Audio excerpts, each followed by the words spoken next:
¿no es cierto?, en esta sesión de la Comisión de Educación, que tiene dos partes. Un primer momento para escuchar a nuestros invitados, tal como habíamos acordado en la sesión anterior con el ministro de Educación, que nos sugirió además que invitáramos a la jefa del currículum de evaluación, la señora María Jesús Honorato, a que le damos la bienvenida. Lo mismo al investigador, ¿no es cierto?, Cristian Beley, que nos acompañaba en distintas ocasiones, y por supuesto a la psicóloga infantil Neva Milicic, no sé si lo dije bien, y a todos les damos la bienvenida y partiríamos entonces con este primer tema para analizar básicamente el momento en que estamos. Hay una propuesta del gobierno que tiene que ver con esta nueva normalidad, ¿no es cierto?, que se ha denominado, donde la dimensión educativa también es parte de ello, donde hay a partir del 27, bueno, todo este tema de las vacaciones, que ya analizamos bastante con el ministro, le dimos la opinión, varios colegas, algunos no compartíamos estas vacaciones.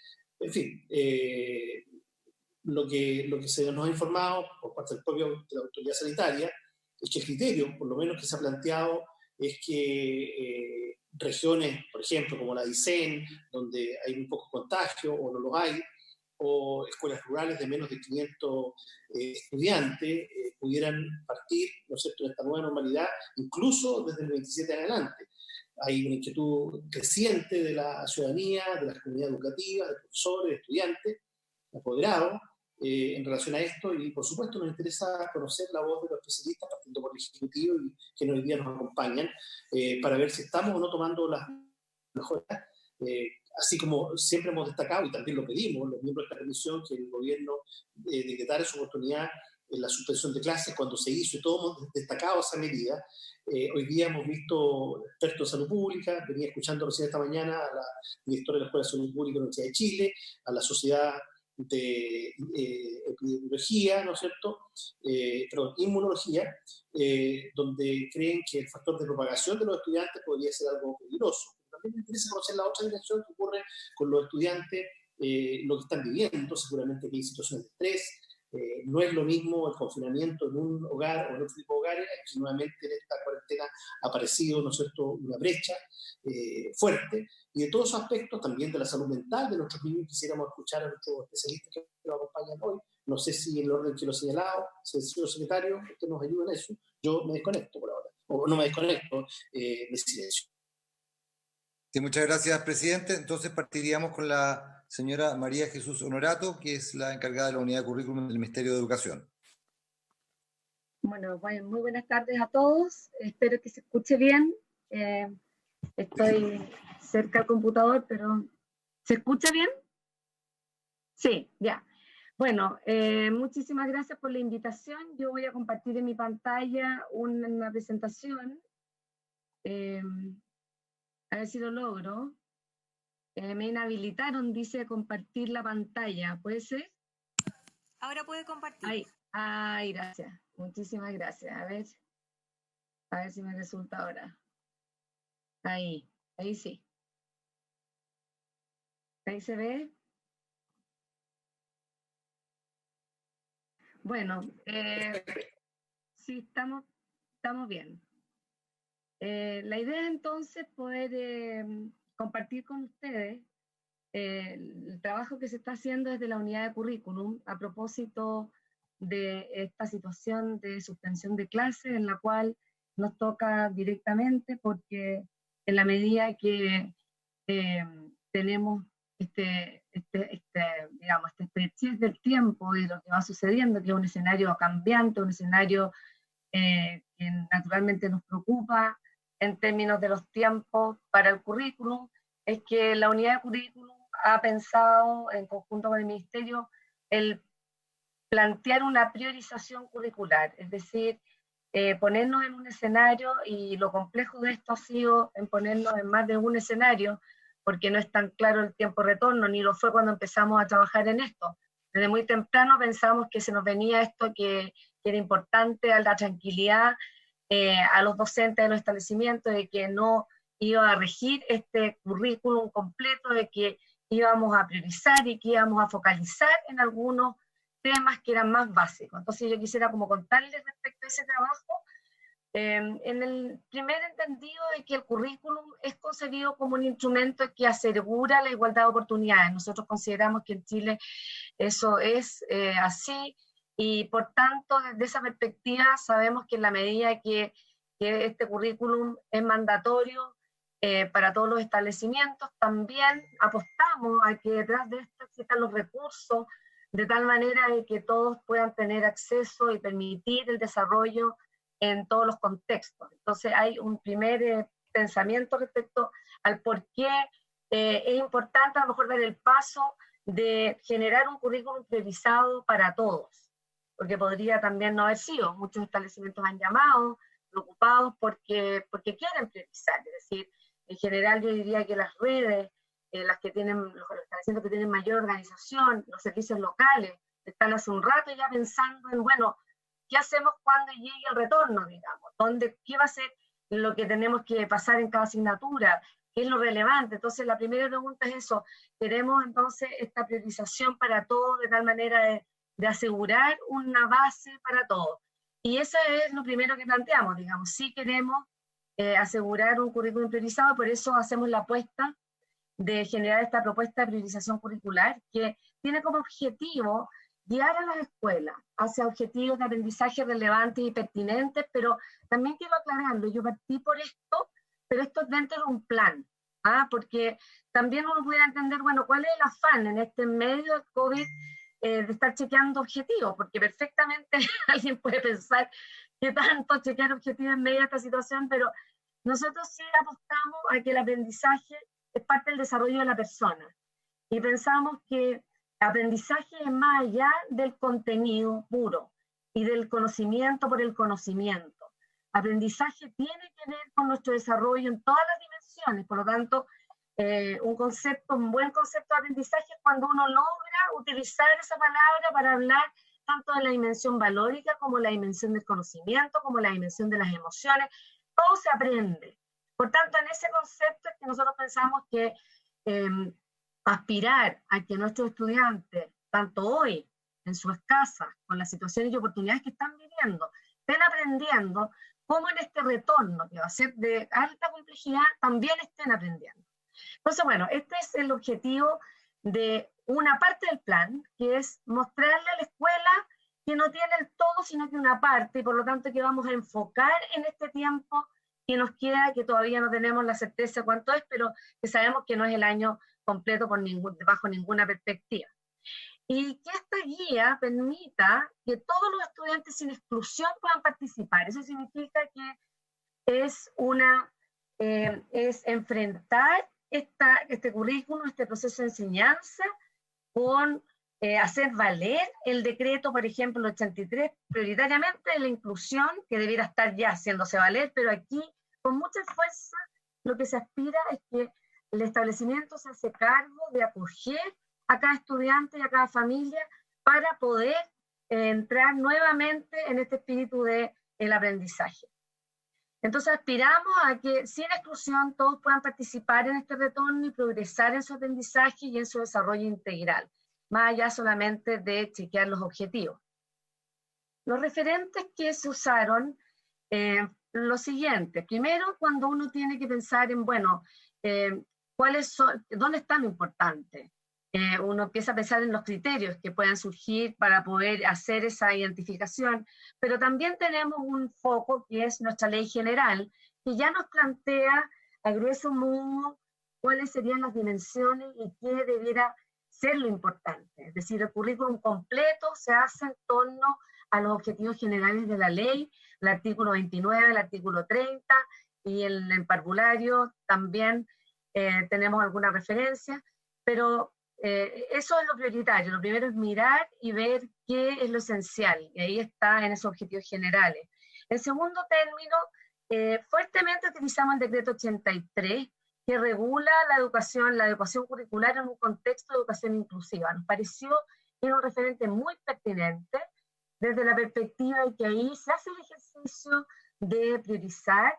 Hay algunos referentes y algunos criterios, y nosotros pensamos que eso era un buen documento para poder extraer no solamente los criterios, sino que el poder entregar orientaciones a los docentes y a las escuelas respecto a cómo enfrentar esta situación que requiere de alta inclusión, alta preocupación y responsabilidad por aquellas familias que van a conectarse nuevamente con la escuela.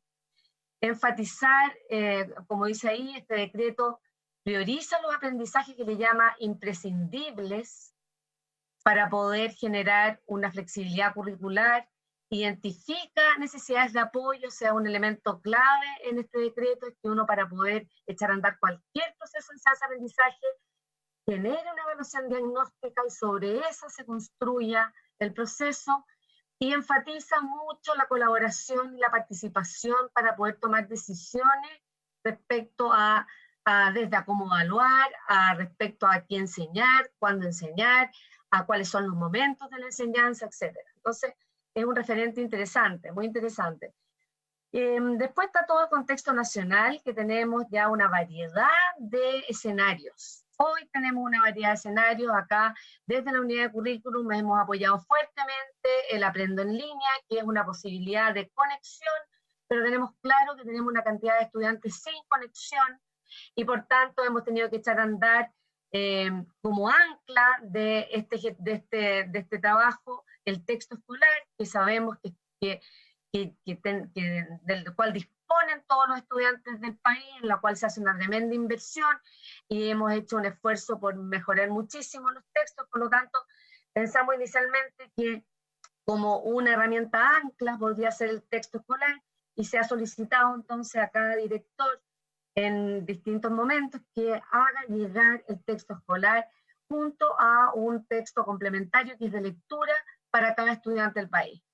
Entonces, bueno, en este contexto nacional ya tenemos echado a andar un escenario de trabajo a través de Aprendo en Línea, que se entregó físicamente y se entregó virtualmente por este escenario complejo y variado que uno tiene respecto a la conectividad y respecto al posible apoyo que se puedan dar en situaciones vulnerables para los niños y las niñas en el torno al aprendizaje. Por tanto, se centró más fuertemente en experiencias también internacionales de éxito, en donde se ha entregado una pequeña cápsula para apoyar lenguaje, para apoyar matemáticas, se han puesto a disposición recursos atractivos de cultura, y fuertemente hoy día tenemos un botón con actividades también socioemocionales y de vida activa, que nos parece muy relevante por ir complementando esto en el mejor escenario. También sabemos que ese escenario no existe también en muchos hogares y con muchos niños que no están pudiendo acceder a ninguna de estas situaciones. Por lo tanto, cuando nosotros pensamos en priorizar el currículum, estamos pensando para lo presencial, para el retorno a clase. No estamos asumiendo que estos meses fueron de clase, sino que estamos asumiendo que vamos a un retorno con una diversidad enorme de situaciones en los alumnos. Por lo tanto, nos estamos poniendo en el escenario de un docente que se va a enfrentar a múltiples situaciones y probablemente partiendo con un desfase y una brecha muy importante, que en algunos casos viene además sumada desde el estallido social con un tiempo largo en el cual a lo mejor se ha hecho muy poco en torno a los aprendizajes. Y eso sabemos, y la evidencia indica que en la medida que uno tiene espacio sin aprendizaje, por lo menos está confirmado esto con los veranos, que se ha estudiado muchísimo el tema de los 2 o 3 meses del verano y cómo uno retrocede mucho en términos del aprendizaje. Bueno, aquí probablemente no está sucediendo lo mismo, por lo tanto, nuestra visión es que es urgente un proceso de acompañamiento y de refuerzo en este escenario que nos viene. Y las experiencias internacionales, que ha sido muy enriquecedor y muy favorable para nosotros poder recibir estas experiencias de lo que están haciendo los países, tanto en línea como algunos de ellos que no están pudiendo hacerlo en línea, pero prioritariamente se está dando el tema en línea. Perdón ahí. Cualquier pregunta me interrumpe. Dentro de los referentes, que hay muchísimos, nosotros sí nos ha interesado muchísimo desde la UNICEF la fuerza que está puesta en el garantizar que todos los niños tengan el mismo acceso. Es decir, hay una gran preocupación respecto a la conectividad, lo primero, a los dispositivos y a las situaciones de aprendizaje que están viviendo los distintos niños y niñas en las distintas circunstancias. Por lo tanto, ahí en nuestro escenario futuro hay una preocupación de estos docentes que van a tener que trabajar fuertemente por un vínculo, por generar una confianza, por generar toda una situación de reflexión inicial para poder garantizar un acceso y poder de alguna manera escuchar y poder tener la acogida a las distintas circunstancias, porque tenemos claro que se aprende cuando eso está solucionado. O sea, y quizás si no solucionado, por lo menos que cuando hay un espacio para que esa perturbación, que puede haber sido ocasionada por esta circunstancia, tenga un espacio de reflexión. En la medida que el ambiente, en la medida que lo socioemocional se va garantizando, sabemos que hay una apertura a aprender y por lo tanto tenemos ahí un elemento muy relevante a considerar para este plan de retorno. Por otro lado, hay distintos marcos, se han unido las instituciones y las empresas para poder, para de alguna manera, originar estudios de lo que está pasando en los distintos países, y lo que hemos visto es que la priorización de los objetivos ha sido un denominador común, es decir, los países de inmediato han recurrido a pensar cómo poder proyectar un año de esta manera y cómo este menor tiempo podría afectar los currículos. En este escenario, que no sé si se vea mucho, pero con la flecha roja aparece este referente justamente de este marco generado por una empresa que se unió, una empresa europea con una americana, para hacer un estudio de todo lo que estaba sucediendo a nivel de los países y algunos elementos que se destacaron en torno a su relevancia, y lo marcamos en rojo porque definir nuevas prioridades curriculares durante la crisis ha aparecido como un elemento de tranquilidad para las escuelas y como un camino que es necesario para poder abordar un tiempo estrecho de aprendizaje, para poder enfocar en el fondo los aprendizajes en este tiempo. Entonces, ese es un elemento que también reafirma esta visión de priorizar, que sería el punto inicial que les quiero presentar. Ahora, ¿qué es esta priorización curricular? O sea, lo primero es decir que no es que estemos cambiando ni modificando el currículum vigente. Los objetivos de aprendizaje se mantienen, pero lo que estamos haciendo es utilizando algunos criterios, el seleccionar aquellos que de acuerdo a sus criterios nos parecen de mayor relevancia, mayor pertinencia para los estudiantes en este momento, acotado a las clases presenciales y a un escenario temporal menor. Y en ese escenario temporal menor es que hemos pensado en una propuesta que abarque entre 7 a 5 meses. Inicialmente pensamos, bueno, ¿qué sería tener un escenario de 5 meses, de un semestre? Después, bueno, ¿qué sería un escenario de 6 a 7 meses? Entonces, generamos una propuesta que podría ser como, no sé si con un elástico, digamos, pero podría uno plantear un escenario para distintos escenarios, al menos de 5 meses y de 7 meses. Ahora, ¿cómo se priorizó? No es que se hayan priorizado unas asignaturas sobre otras, sino que todas se priorizaron en forma transversal.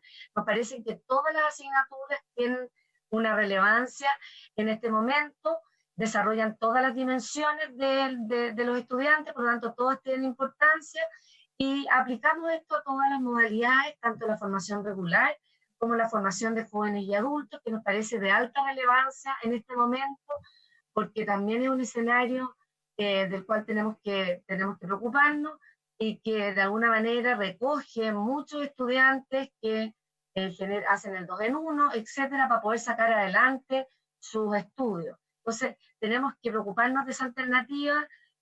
Tenemos también el temor de que se nos puedan generar deserciones producto de esto, por lo tanto, tenemos que ir con ambas modalidades de la mano. Ahora, aquí no incluimos orientación ni tecnología como en la priorización, porque nos parece que todo establecimiento debiera asegurar las temáticas que se ven en la asignatura de orientación. Es decir, una recomendación importante va a ser justamente el generar un tiempo y un espacio, una oportunidad para poder trabajar el tema de la identidad, poder trabajar todo lo que es la habilidad de desarrollo socioemocional que están en la asignatura. Hay un trabajo fuerte del profesor jefe en esta mirada del retorno. Y por tanto, ahí hay herramientas importantes de trabajo para este profesor o para el establecimiento completo. Creemos que tiene que dedicar tiempo importante de la jornada en ese trabajo. En el caso de tecnología nos ha sucedido que es una asignatura que está planteada muy transversal, y nos parece que aquí, dado el escenario, se hace más fuerte y más importante el hecho de que las asignaturas que se trabajen durante este periodo de retorno tengan una relación con la tecnología, y por tanto el poder transversalizar esa asignatura sería una recomendación importante, el darle un espacio. Ahora, características fundamentales de esta priorización, el foco en las habilidades, los conocimientos y las actitudes. Prioritariamente aquí en la unidad de currículum se hizo un trabajo de priorizar aquellos objetivos que se enfocan al desarrollo de competencias o habilidades y de conocimiento, y se promueve el hecho de que el establecimiento, de acuerdo a su proyecto educativo, establezca una selección o de los valores, o de las actitudes, o de los objetivos transversales que están planteados en el currículum. Entonces, los objetivos priorizados que se entregan serían en torno a los conocimientos y las habilidades, y se espera que el establecimiento seleccione los relacionados con valores y actitudes. Los criterios que se utilizaron para priorizar, se hizo un ejercicio que consideró 3 criterios. El primero tiene que ver con lo imprescindible, es decir, en la primera selección tiene que ver con aquellos conocimientos, y entendiendo por conocimiento todo aquello que tiene relación con ya sea una habilidad, una capacidad, o sea, yo conozco cuando también me habilito en algo, tengo un conocimiento, una habilidad, es decir, en el sentido más amplio, no solamente conceptos, cuando yo adquiero un conocimiento o cuando yo adquiero un valor, una actitud. Entonces, todo aquello que posibilita acceder a otros conocimientos, es decir, si yo tengo un muro de ladrillo, lo que se dice es lo siguiente: si yo saco el ladrillo, que es un objetivo, y se me derrumba el muro, no puedo seguir construyendo, significa que ese es un objetivo imprescindible. No puedo seguir construyendo conocimiento. Si yo en matemática requiero porcentajes para construir una situación, un conocimiento matemático de mayor complejidad, el objetivo de porcentaje sería imprescindible, o como es el de fracciones, por ejemplo, o como son las cantidades numéricas, por ejemplo, para un niño pequeño. Si no conoce los números, difícilmente va a poder avanzar. Entonces, con ese criterio, el primer criterio, su ausencia no le permitiría al estudiante avanzar en el aprendizaje. Y en eso, naturalmente, hicimos un esfuerzo importante, porque lo que queríamos era llegar realmente a lo imprescindible. Hay una tentación siempre, y dependiendo de una asignatura más que de otra, les quiero decir, algunas que les cuesta más dejar lo imprescindible. Cuando la asignatura tiene que ver con habilidades, por ejemplo, nos pasa en matemática y en lenguaje, quizás no es tan complejo como cuando tienen los conocimientos y los contenidos. Ahí les digo francamente, es más complejo, porque en general los disciplinares piensan que todos los conceptos tienen que ser importantes y son importantes. Entonces ahí hay un punto. Integradores. Nos pareció que el segundo criterio, como les digo, extraído del referente del decreto 83 también, que les parece que es muy, en el fondo muy, digamos, muy de alta relevancia para el aprendizaje. Perdón, señora, perdón que le interrumpa, María Jesús, pero me toca a mí como conductor de la sesión un papel ingrato, que es avisar el tiempo, y yo probablemente es normalmente como 12 minutos por exposición el tiempo, porque como hay 8 invitados, está muy interesante todo. ¿Cuánto le queda? ¿Cuánto le queda? Yo creo que estamos en el tiempo, si pudiera redondear. Voy a apurar. Entonces, bueno, integrador y significativo actual para el estudiante, es decir, que le permita la sobrevivencia. Se hizo este ejercicio, aquí hay objetivos de habilidades, se fundamentó y se usó cada uno de los criterios. Lo mismo para este objetivo de matemática, aquí tengo un ejemplo de matemática, ¿ya? En donde la lectura de números es imprescindible. Ahora, ¿cómo operan estos criterios? Nosotros pensamos que lo imprescindible, esta categoría imprescindible, está pensado, y lo pensamos en un tiempo aproximadamente para 5 o 6 meses, y si uno resuma aquellos objetivos que no están decretados como imprescindibles, sino que integradores significativos, podríamos tener ese elástico de 7 meses. Es decir, para 2 tiempos, ¿ya?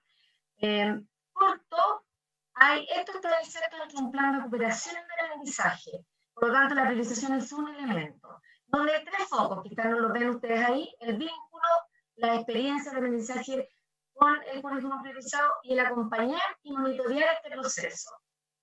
Tenemos esta escala, que no es una escala, pero sí va mostrando las distintas partes de este plan de recuperación, desde protocolos de sanitización, desarrollo social emocional, un diagnóstico que va a hacer la agencia de calidad. Sobre ese diagnóstico vamos a entregar herramientas para que los profesores puedan generar distintos remediales y refuerzos, ¿ya?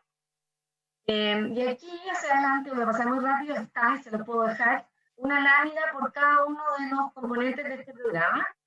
Como decía, el programa contiene una contención social y emocional con desarrollo de habilidades sociales y emocionales. Se espera que si el profesor jefe trabaje fuertemente en conjunto con la comunidad en este tema. Tiene 2 fases el programa. Hay un diagnóstico que para nosotros va a ser de alta relevancia, que creemos que quizás todo este tiempo que nos viene por delante podría trabajarse sobre este diagnóstico y donde los profesores van a ser acompañados para poder generar una buena remedial, para entregar materiales.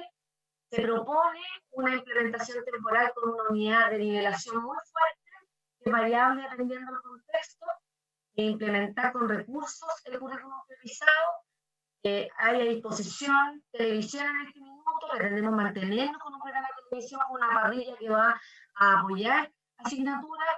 Hay un programa de radio que está apoyando también con contenido. Tenemos recursos en línea, 70.000 recursos en línea. Esperamos llegar con los textos y asegurar un trabajo también con material físico a las escuelas con orientaciones para trabajar flexibilidad en el aprendizaje y especialmente en la evaluación. Nos importa mucho el tema de la evaluación, provoca mucha tensión tanto a estudiantes como a profesores. Esto es simplemente mostrarles cómo hoy día Aprendo en Línea está siendo de relevancia. Estamos generando una Aprendo en Línea docente, que sería un espejo, es decir, de tal manera que el profesor tenga una guía para poder trabajar estas recomendaciones, el repaso, etcétera, que pensamos hacia adelante. En un plan de evaluación formativa, donde estamos de alguna manera determinando que la evaluación debe ser como uso, debe ser con retroalimentación, el foco no está en la calificación, y más bien si es que va a haber una calificación que sea pensado como un equipo, como una comunidad, para visualizar dónde y cuándo debe ir esa calificación, que no pretende, como digo, ni que sea una calificación asociada a una promoción exhaustiva, sino que más bien un uso pedagógico de la evaluación. Plan de visita, hay una capacitación, el CPIP está ofreciendo en paralelo también para promover el tema de lo socioemocional, trabajar fuertemente con los directivos de eso, enseñar en la diversidad sería un tema muy clave, profundizar en el currículum y las habilidades del siglo XXI. Isabel. ¿Lo logré? Más o menos. Lo logró muy bien. Ya. Además nos deja la presentación. Tenemos la presentación. Les dejo la presentación, de todas maneras. Extraordinario. Bueno, yo creo que hay elementos bien importantes en la conversación que tienen que ver con, sobre todo, la priorización del currículo, que es la parte fuerte de esta exposición. Seguramente ahí van a surgir preguntas de los demás colegas y también de nuestros invitados. ¿Cuáles son los aspectos que se priorizan? ¿Cómo? Yo tenía una pregunta, pero la dejo planteada para que la responda al final de la ronda de intervenciones, que si esto fue conversado con el Colegio de Profesores, estos cambios, esta previsión del currículo. Bien, le quiero ofrecer la palabra entonces a continuación a la psicóloga infantil Neva Milicic para referirse, por supuesto, a la presentación completa que ha hecho la directora de currículum, pero también para exponerlo desde su perspectiva, de lo que es su especialidad, qué es lo que está ocurriendo hoy día con chicos en situación de cuarentena, o que no están asistiendo a clases, cómo vio usted el primer apronte que hizo el Ministerio en lo que fue el trabajo en línea, ¿no es cierto?, donde por lo menos nosotros conversamos con la profesión que había un cierto ritmo que se había alcanzado por parte de los estudiantes. Eso se interrumpió naturalmente con las vacaciones. Yo lo que escucho de la directora de currículum es que la priorización del currículum está enfocada en el retorno. ¿Qué pasa si no están las condiciones para retornar después del 27? Yo ahí como que no veo ese plan B. Bueno, voy a ofrecer la palabra, como dije, a la investigadora y psicóloga infantil Neva Milicic. Senador, presidente, le hago presente que la invitada Neva Milicic todavía no está conectada. Podríamos ir primero con Cristian Belé, que sí lo está, y después seguimos con Neva Milicic. Muy bien, lo mismo que dije para la invitada, entonces válido para Don Cristian Beley, por favor, tiene la palabra. Muchas gracias por acompañarnos.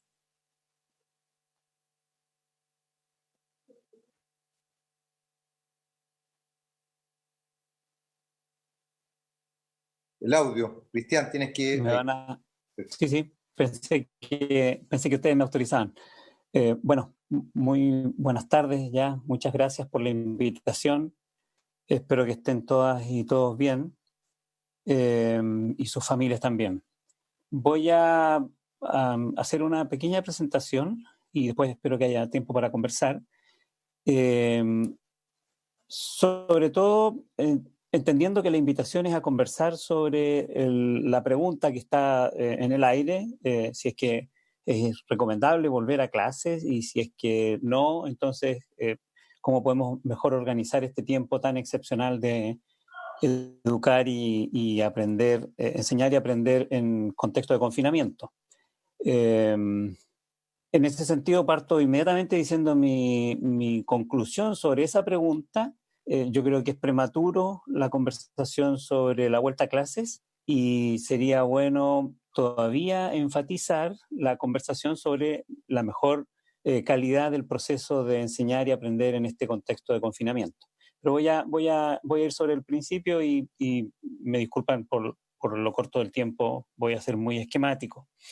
Lo primero que yo quisiera comentar es que creo que tenemos que tener muy, muy claro, más allá de la educación, que esta alteración de nuestra vida cotidiana es extraordinariamente desestabilizante en nuestra estabilidad socioemocional.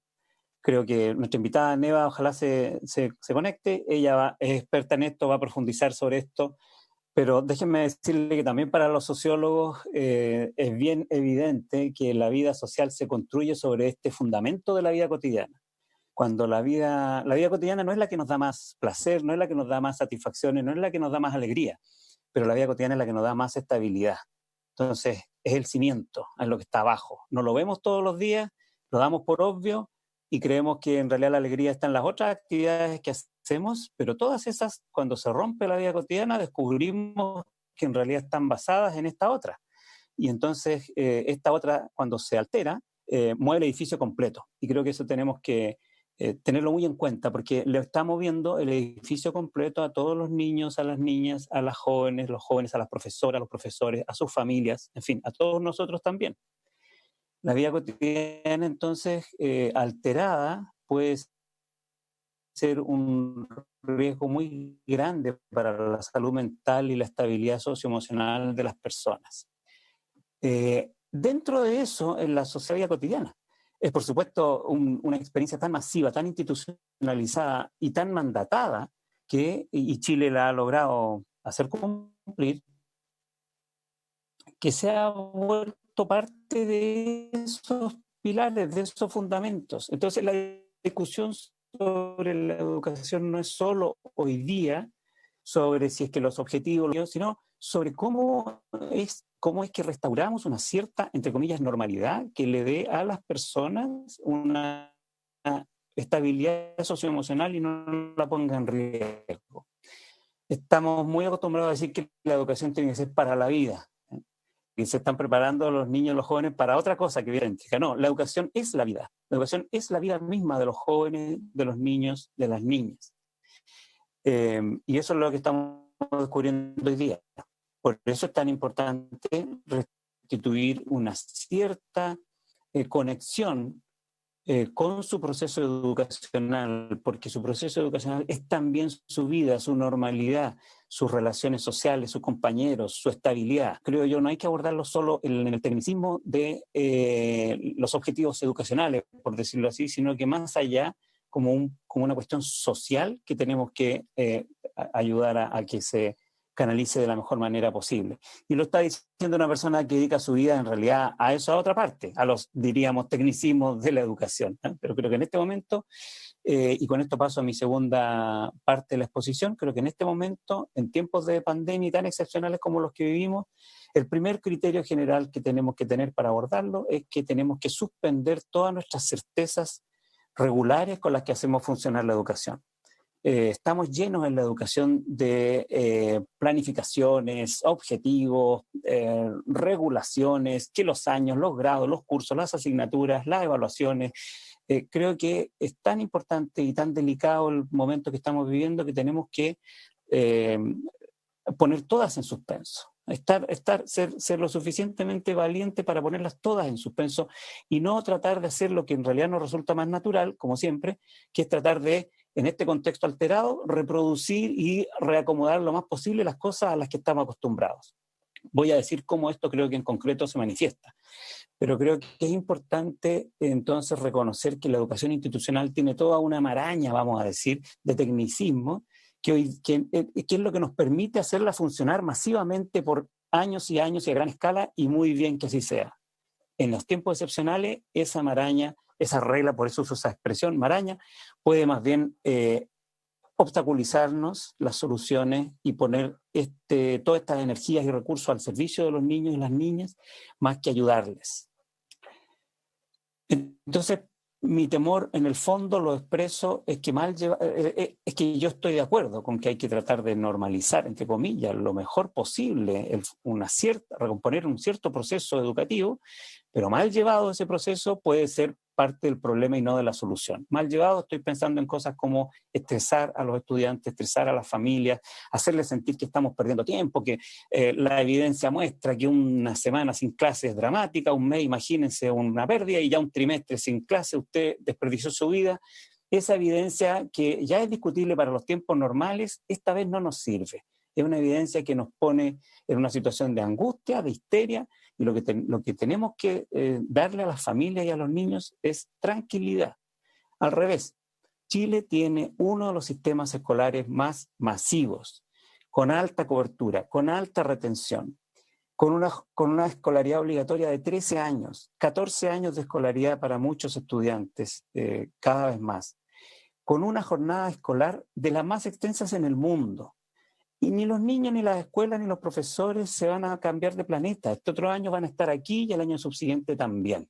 Entonces, miremos esto con más perspectiva, con más tranquilidad, proveamos de tranquilidad y no de estrés al sistema. Va a haber tiempo, mucho tiempo, para ponerse al día, para reforzar y para recuperar todo aquello que podríamos llamar aprendizajes que no ocurrieron.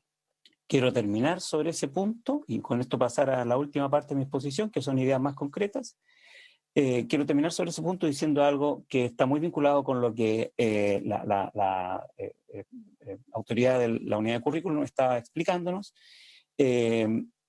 Los aprendizajes que se van a perder ahora pueden ser vistos, por supuesto, como una pérdida, pero más pérdida sería que perdiéramos la oportunidad de aprender todo lo que este periodo tan excepcional, esta situación tan adversa, nos permitiría también aprender. Hay aprendizajes muy significativos que se pueden hacer en este periodo. Nos tocó, porque no lo buscamos, pero nos tocó vivir una crisis como de las que se viven una por siglo. Están hablando los economistas que esto puede ser equivalente o superior a la crisis del año 29. ¿Cuántas veces nos hablaron de la crisis del año 29 los libros de historia? Bueno, la estamos viviendo. Es dramático, pero podemos aprender. ¿Cuántas veces leímos sobre las pandemias gigantescas que asolaban Europa y el mundo? Bueno, la estamos viviendo. Y la estamos viviendo en una escala planetaria que ninguna de ellas tuvo.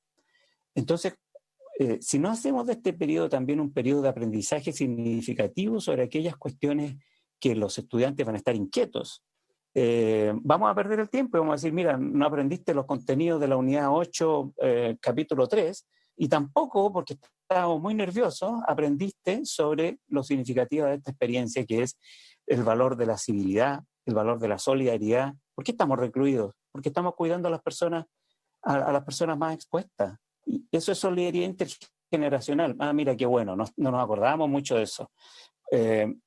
¿Y por qué ocurre esto tan rápido? Ah, porque estamos en un mundo globalizado. ¿Qué significa la globalización? ¿Y por qué los virus son tan complicados de atacar? Bueno, hay millones de oportunidades de aprendizaje significativo porque la vida nos puso en un laboratorio. Bueno, aprovechemos el laboratorio y aprendamos eso. Después habrá tiempo para ponernos al día con las otras materias que alguna vez planificamos para un 2020 que simplemente el destino nos jugó una mala pasada. Voy a la última parte de mi exposición algunas recomendaciones concretas para abordar esta tensión que al inicio expliqué. Estoy tratando de ser muy esquemático, presidente, para no abusar del tiempo de la comisión. En esta tensión que expliqué, voy a primero decir mi opinión sobre el primer aspecto y luego sobre el segundo, que creo yo que es hoy día el más importante. El primero es, si es que, y voy a aprovechar aquí de dar una primera recomendación. El primero es si es que tenemos o no que volver a clase y empezar a prepararnos para eso. Por supuesto, yo no soy quien para dar una opinión experta sobre eso. Creo que debiera estar supeditado a la evidencia, a la experiencia, al buen juicio y a los criterios de salud, de salubridad pública y no tanto de educación en el sentido institucional que lo estamos diciendo.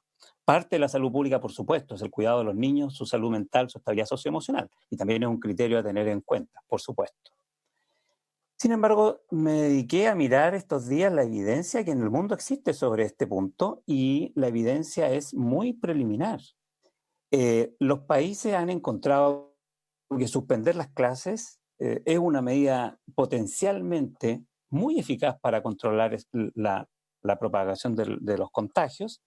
En otras enfermedades ha demostrado ser extraordinariamente eficaz. Hay dudas si es que en esta enfermedad lo es completamente o no, pero el peligro es tan grande que ante la duda, como decía la abuelita, hay que aplicar el buen juicio, abstenerse. Ante la duda hay que ser seguro. Hay que tener, creo yo, la actitud, se llama ya hicimos el costo, ya alteramos el calendario escolar. Hay que tener la actitud prudente de decir, mira, hemos hecho un tremendo sacrificio suspendiendo las clases, profesores, familias y niños y estudiantes han estado todas estas semanas preparándose para aprender y enseñar a distancia. Bueno, aprovechemos esa inercia y no pongamos en riesgo la salud de nuestros niños, profesores, funcionarios, mamás, abuelitas que están en la casa, y no nos pongamos nerviosos porque ningún niño va a ir contento a la escuela pensando que su ida a la escuela pone en riesgo a su abuelita a la vuelta de clase. Entonces, creo yo que mientras no tengamos seguridad, es mejor aprovechar el esfuerzo que ya se estaba haciendo. Imagínense, estamos por lanzar la televisión educativa y ya estamos conversando sobre cómo vamos a volver a clase. Creo que todo lo que se dijo sobre priorización curricular y poner énfasis en cuestiones medulares y estructurantes del aprendizaje, son válidas para la educación en esta situación de confinamiento y las podemos aprovechar. Pero el foco, creo yo, debiera estar en que no vamos a ser capaces de cumplir todos esos criterios estrictos, no solo que la mesa chilena de salud está poniendo. Si uno lee los criterios internacionales de UNESCO, UNICEF, las instituciones que por muchas veces, no solo ahora, han apoyado a los países en cómo hacer funcionar escuelas en situaciones de contagios potenciales. Bueno, los criterios son muy estrictos y entonces, por supuesto, si no los podemos cumplir en todas partes y en todo territorio, es mejor, creo yo, ser prudentes, dado que ya estábamos en este proceso. Por eso creo que fue, y con esto termino este primer punto, creo que fue una mala idea interrumpir ese proceso decretando algo que llamamos vacaciones simplemente por secretaría formal, ese otro de los reflejos que tenemos que evitar, cuando todo el mundo sabe que no estamos en vacaciones, cuando todos los actores sociales o la inmensa mayoría pedían que no se interrumpiera ese proceso, y por un formalismo, y también vamos a decirlo según la explicación del ministro, por una valoración de la educación presencial, se dijo, no, este periodo mejor lo vamos a contar como vacaciones. Todos preferimos la educación presencial, nadie está confinado por gusto. El punto no era elegir entre educación presencial y confinamiento, el punto es que en confinamiento es mejor que la familia estar sin todo eso. Si uno le informe coordinadora de currículum que me antecedió, citó el informe y otra empresa norteamericana, desde la OSD, y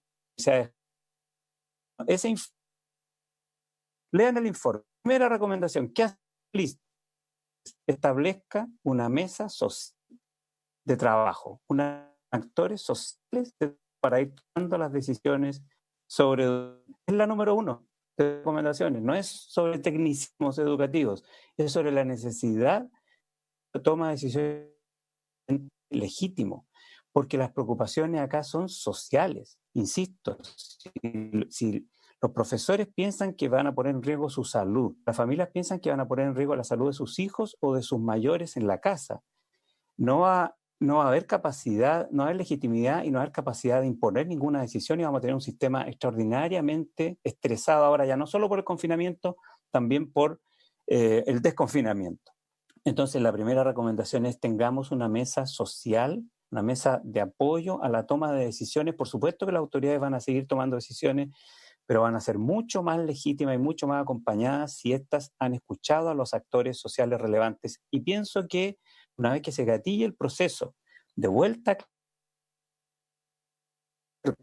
estudiado región a región, comuna, escuela a escuela, el establecimiento de estas mesas sociales en cada uno de los territorios, cada en la que va a terminar decidiendo si están tranquilos y no va a ser una autoridad nacional. Y para todos los que han defendido siempre la descentralización, bueno, alégrense esta vez.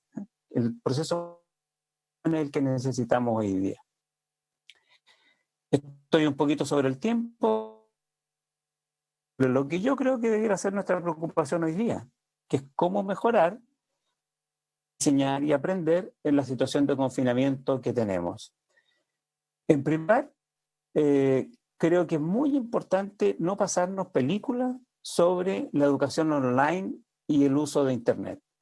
Es mucho mejor, de nuevo, el estándar de lo nuestro es el estándar de las mayorías, no el estándar de las minorías. Y en la mayoría de las casas chilenas no están las condiciones, dado el confinamiento, no están las condiciones. No solo hay que tener un computador e Internet, hay que tener espacio, tranquilidad, apoyo. Esas condiciones no están. Y la mayoría de los profesores tampoco están en las condiciones para hacer las clases online como se están por algunos sugiriendo. Entonces, es mucho mejor ser prudente y usar los medios tradicionales que conocemos que balbucear la educación online del siglo XXI cuando todavía no tenemos bien controlada la educación más tradicional. Y los medios son mucho más estables. Los textos de estudio, la televisión, las guías. La capacidad de hacer buenas clases online también es escasa. Si uno ve la experiencia china, por ejemplo, los chinos no le pidieron a cada profesor que hiciera sus clases online. Dijeron, mire, es mejor que uno use recursos que ya están y aprovechemos al profesor, la profesora, en lo que es irreemplazable. Lo que es irreemplazable es las tareas para sus alumnos, el monitoreo de su estado, el llamado por teléfono, la mantención de un sentido de comunidad. Ahí necesitamos el empeño, el corazón y los tiempos de todos los profesores, de todas las profesoras. No en tratar de pelear con las claves, los Zoom, las plataformas y los passwords. No voy a repetir sobre la priorización del currículum, creo que ya lo dije y la coordinadora de currículum lo dijo mucho, así que no lo voy a repetir. Creo que hay decisiones de política que ya deberíamos estar tomando para tranquilizar en el espíritu que antes mencioné. Me parece de una obviedad completa que este año no debería tomarse el CIMSE. ¿Por qué no se avisa ya? El CIMSE estresa mucho el sistema escolar. Que se avise que este año no tiene ningún sentido. La repetición escolar, yo soy de la opinión que nunca tiene sentido. Bueno, que este año al menos se diga que nadie va a repetir curso porque estuvo obligado a estar confinado y los medios de aprendizaje no eran buenos cuando hubo la mayor pandemia de la humanidad en un siglo. Terminemos con la repetición por este año, miremos el proceso con más largo plazo. El CRUCH ya debería estar avisando a los jóvenes sobre la PSU. No va a contar cuarto medio, se van a ajustar los contenidos, yo no soy experto en eso, pero que ningún joven sienta que sus oportunidades de estudios postsecundarios están mediados por cómo en su familia logran lidiar con el confinamiento del coronavirus. En fin, estas medidas de política básica me parece que son muy importantes para dar la señal que estoy diciendo. No tengamos histeria, pongamos en suspensión nuestras creencias, vamos a ponernos al servicio de los niños, las niñas, sus familias, los jóvenes, y el proceso educativo tiene tiempo y tiene otras prioridades por ahora. Termino, creo que hartas prioridades muy importantes, aparte de lo que se ha estado diciendo, es apoyar a las familias, a apoyar a los niños. No nos olvidemos de eso. Lo que los niños tienen en casa no es solo un computador o una pantalla, lo que tienen es una mamá, es una tía, un tío, su papá, su abuelito. Una herramienta a ellos sobre cómo contener, cómo apoyar, cómo de estrés para sus niños y sus niñas, como en algunos contextos pueden serlo, sobre todo si yo siento que todos los demás se subieron a una carretera, a una supercarretera tecnológica, y yo acá parece que estoy peleando con unos textos de estudio y me quedé con mi sensación de lo que estemos haciendo. Entonces, de personas, cuando volvamos a clase, todo niño va a ser apoyado, tranquilo, va a haber mucho tiempo, nada a repetir y no va a haber ningún simse que le va a enrostrar a usted en la cara que no se subió a la supercarretera tecnológica del COVID-19. Y por último, que todos los equipos de programabilidades para la vida de Junaeb, los equipos psicosociales,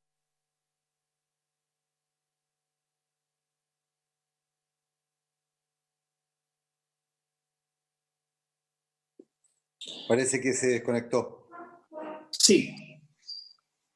Parece que se conectó. No sé si quedaba algo, Cristian, o lo tenemos en línea. No está en línea nuevamente. Pero él parece que no sabe que está en línea. Bien. ¿Usted le avisa, secretario, entonces, para pasar a la siguiente invitada? Porque seguramente van a haber consultas de los senadores para don Cristian y para la encargada de currículo. Entonces, si les parece, como está conectada, nuestra siguiente invitada, le damos la palabra a ella. ¿Sí? ¿Hay un documento de Cristian? Buena pregunta. Vamos a consultarlo, senador Monte, y le responde inmediato.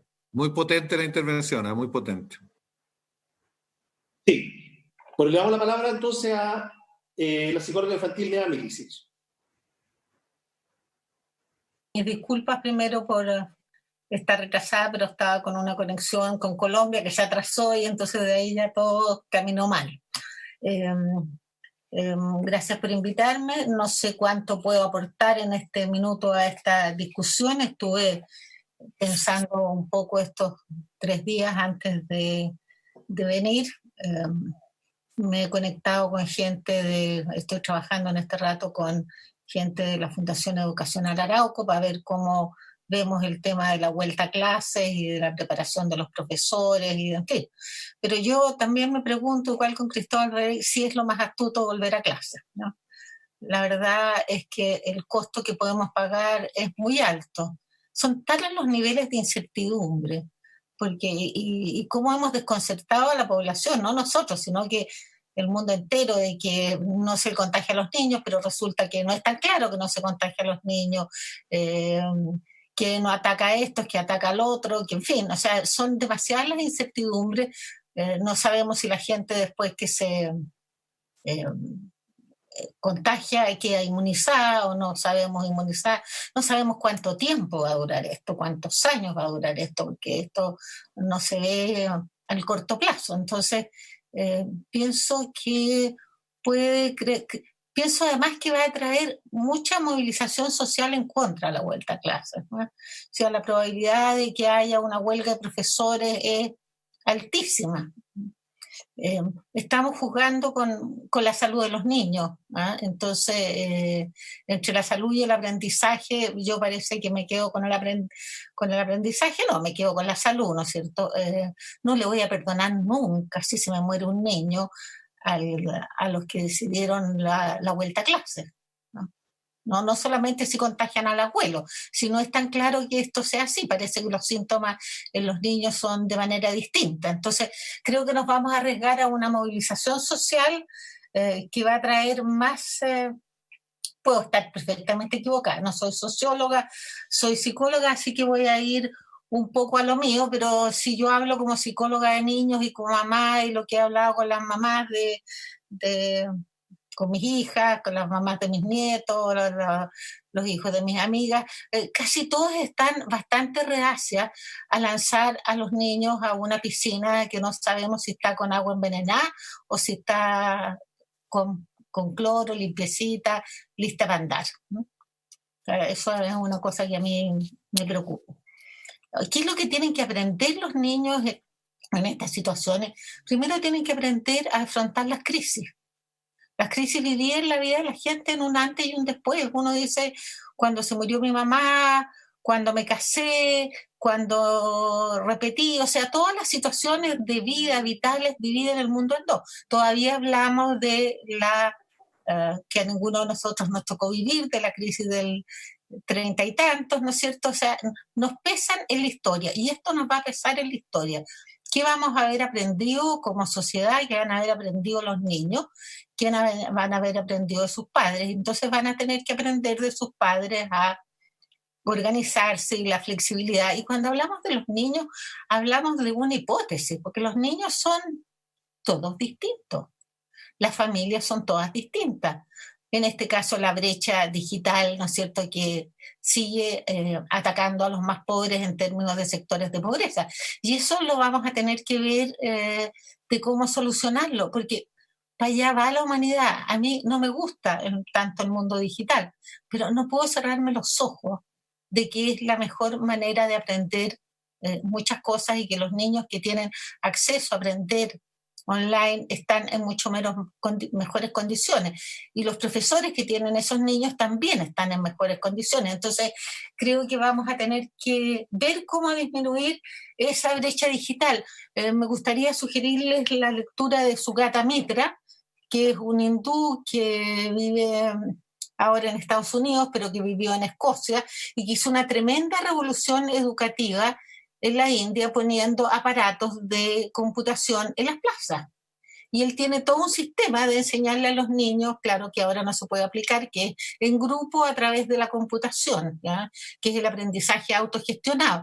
Tenemos que buscar, hay sistemas probados, hay sistemas eficientes, y pienso que esto, lo más probable es que el año que viene vamos a seguir con un nuevo brote y vamos a tener que volver a suspender las clases o vamos a tener un brote social. No sé, a lo mejor los colegios deberían tener iPad cargados con materiales para segundo, para tercero y para cuarto en vez de libros. Los iPads no son un material tan caro, pero además adecuado para los niños, porque hay niños, pensemos en las escuelas rurales, yo estoy trabajando ahora en escuelas rurales en que hay multigrado. Entonces el profesor tiene que habérsela con los de tercero, con los de cuarto, pero aquí no tienen multigrado, pero los niños tienen ritmos de aprendizaje absolutamente diferentes. Entonces tenemos que tener material que podamos adaptar a las características de cada niño o de cada colegio.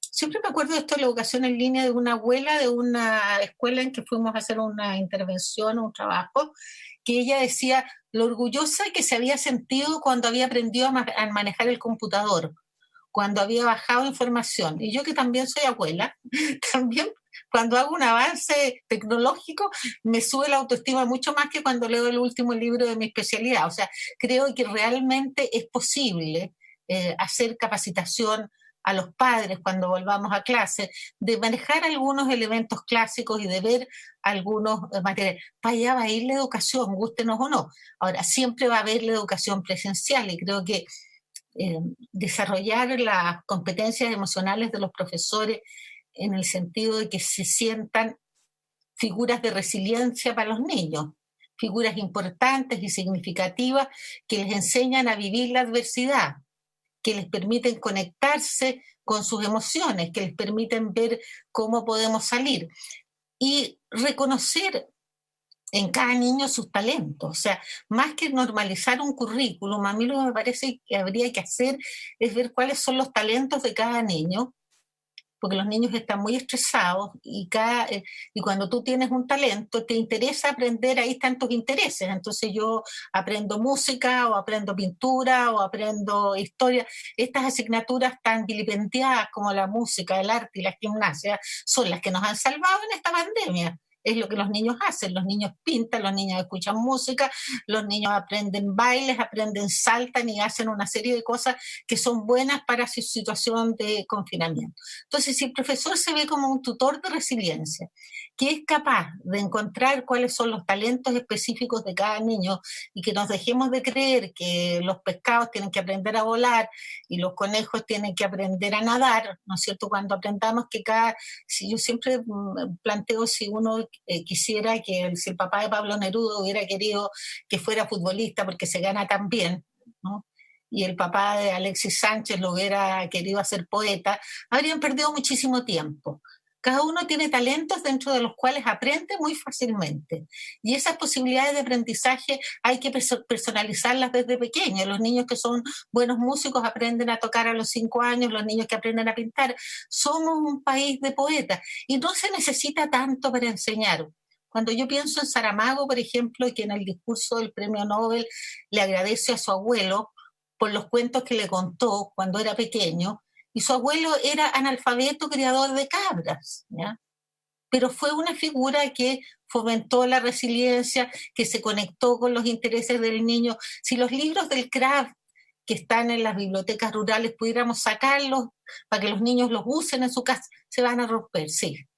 Pero qué mejor destino, decía una experta en biblioteca, que un libro se rompa, muera usándose, más que estar encargado de las bibliotecas. Entonces, esto de conocer los talentos y armar lo que dice un otro educador que a mí me parece muy genial, que es Armstrong, dice, pero además de reconocer los talentos de la gente, hay que crearle un nicho ecológico apropiado para el desarrollo de esos talentos. Hay que darle los elementos y las armas. Y esas las tienen los profesores. Si los profesores se conectan con los niños, sabrá que a Juanito le gustará leer del fútbol y leer los libros de Futbolísimo, o Yo soy del Wander, o Yo soy del Colo Colo, y vamos a fomentar la lectura. Finalmente, la lectura y las matemáticas son las habilidades básicas que los niños van a necesitar, y podríamos hacer dándole libros entretenidos, interesantes, que tengan que ver con la pandemia. Entonces, pienso que desarrollar el tema de las competencias emocionales de los profesores en términos de cómo vamos a poder ayudar a los niños en esta situación. Entender que hay familias que están muy abrumadas. Las madres tienen que saber cuáles son los teléfonos de la violencia doméstica, todo el problema de aumento del alcoholismo. Tenemos situaciones que son muy estrechas. Los niños del nivel socioeconómico alto están aprendiendo con clases particulares, asincrónicas, en que ellos tienen clases con un profesor para ellos solos, están aprendiendo piano por computadora, están aprendiendo guitarra, otros están aprendiendo idiomas, otros se están especializando en cocina, en fin, están haciendo un cuento. Entonces, a lo mejor podríamos tener unos sets que pudiéramos prestarle a la gente, ir intercambiando, ¿no es cierto? En este rato la tecnología no es tan cara. Ahora, yo por supuesto soy bastante experta en los temas del aprendizaje socioemocional, y si me meto en ese tema puedo correr el riesgo de no salir y que ustedes me odien por latera. Pero en todo caso, en el libro que sacó Jaime Quintana en marzo de este año sobre educación en el Senado, hay un capítulo entero sobre el desafío de la educación emocional en Chile, y por supuesto que ya se quedó pasado de moda, Jaime, porque la pandemia nos vino a dar una vuelta de tuerca feroz, digamos. A los niños hay que enseñarles a autogestionar las emociones, enseñarles manejo del estrés, enseñarle a los profesores también dentro de las competencias emocionales más importantes, pero eso sí está en el libro, que tienen que aprender a autogestionar sus propias emociones, porque uno no enseñará nada de autogestionar emociones si no tiene un cierto nivel de control de su ansiedad, de sus rabias, en fin. Hay que enseñarles a normalizar, ¿no es cierto? Normalizar que es normal que tengamos miedo. Es normal que tengamos incertidumbre. Todos estamos en niveles de incertidumbre, pero no nos dejemos invadir. ¿Qué es lo que podemos hacer para mandar nuestros miedos? ¿Cómo mandamos nuestros miedos? Cada uno lo manda de manera distinta. Yo cuando estoy muy angustiada me pongo a leer, pero también manejo los miedos controlando la televisión, alguien que no ha dicho nadie. Esta sobreexposición a las noticias de los niños es de terror, y además con unas voces de drama que además no se coordinan para nada con las vestimentas de las señoritas que leen las noticias, que todos los días sacan alguien decía hoy día sacan Carlos Peña, creo que era el que decía que sacan una teñida distinta, un peinado distinto y no sé qué, y estamos hablando de una tragedia, ¿no? Estamos hablando de algo que nos asusta. Entonces, estamos como disociando mucho las cosas, como frivolizándolas. Los niños no tienen que ver tantas noticias, tienen que tener derecho a la información, tienen que saber por qué están encerrados, y los adultos tampoco. El inconsciente no sabe de tiempo. No sabe de tiempo, y entonces cuando ve un muerto 5.000 veces, son 5.000 muertos. Un preescolar no es determinante. Pero el inconsciente de los adultos tampoco. Los adultos debíamos ver el resumen noticioso y ya. ¿Ah? Porque ver toda esta situación que nos toca ver de Guayaquil, de Italia, de España, nos hace caer en ataques de pánico. La ansiedad y la depresión en los niños es importante. Hay que aprender a manejarse con eso. Y hay que dar las razones, porque no se trata de decir, mire, no la vea. No lo vea porque le hace mal, porque usted va a quedar anclado con las angustias, porque entonces va a dormir en la noche mal y los niños están teniendo pesadillas, están teniendo miedo. ¿Qué otras cosas calman el miedo? Hacer ejercicio, por ejemplo. Los niños necesitan moverse. Yo lo que flexibilizaría un poco es que los niños puedan salir a la plaza con harto control y que no se junten con nadie, pero que se puedan mover, que se puedan saltar, que puedan ir a lo mejor hacer no solamente unas entradas diferenciadas, sino que algunos niños puedan ir, los que están con más retraso pedagógico, a tener algunas sesiones más especiales. Creo que nos debíamos preocupar sobre todo de los que están con más dificultad. Entonces, pienso que el desarrollo de competencias emocionales de los profesores acerca de manejo del estrés, la respiración, por ejemplo, que es un método tan simple y que se podría usar por la tele. El cerebro es lo único que nosotros realmente mantenemos es la respiración, la podemos controlar, podemos respirar a nuestro ritmo, respirar intensamente, y el cerebro consume una parte muy importante del oxígeno, y cuando uno se estresa no tiene oxígeno, y entonces hace puras tonterías. Entonces saber eso y saber que respirar en 4, y que es tan simple que lo podrían hacer por la tele.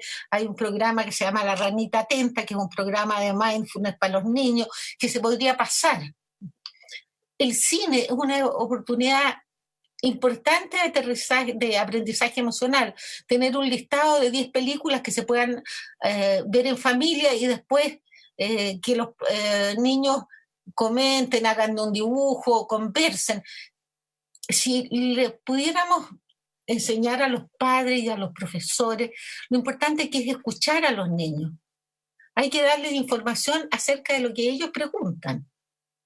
Y en general, pues, lo que ellos preguntan tienen una respuesta. Yo ahora estaba haciendo una actividad para de vuelta del colegio, y lo primero que tenemos que hacer es enseñarle a cuidarse. Porque ¿qué va a pasar? Los niños van a llegar en tropel, se van a abrazar, se van a besuquear, qué sé yo, y se nos va a producir la epidemia feroz. Entonces, ciudad en que se reunieron las clases, se van a morir todos los abuelos y se van a enfermar todos los niños y todos los padres. Entonces, lo primero que hay que hacer, si los vas a entrar, ¿cómo te cuidas?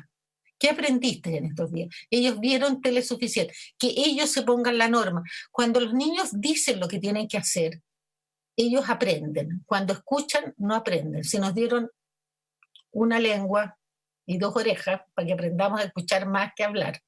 Y con esto quiero terminar. Yo creo que ustedes como comisión tienen material disponible, tienen que pensar, tenemos que saber que la incertidumbre crea mucha ansiedad, y tenemos que calmar a los niños. Tenemos que tener, la televisión tiene que tener, me parece estupendo que al fin vaya a salir un canal de la infancia, que ojalá se quede, porque a mí me han invitado como en 4 ocasiones a asesorar unos canales de la infancia. Lo he hecho gratis, con la mejor voluntad del mundo, y finalmente cuando ya vamos llegando a puerto, se cambia la señorita encargada o el señor encargado de la televisión y se cierra el canal para niños.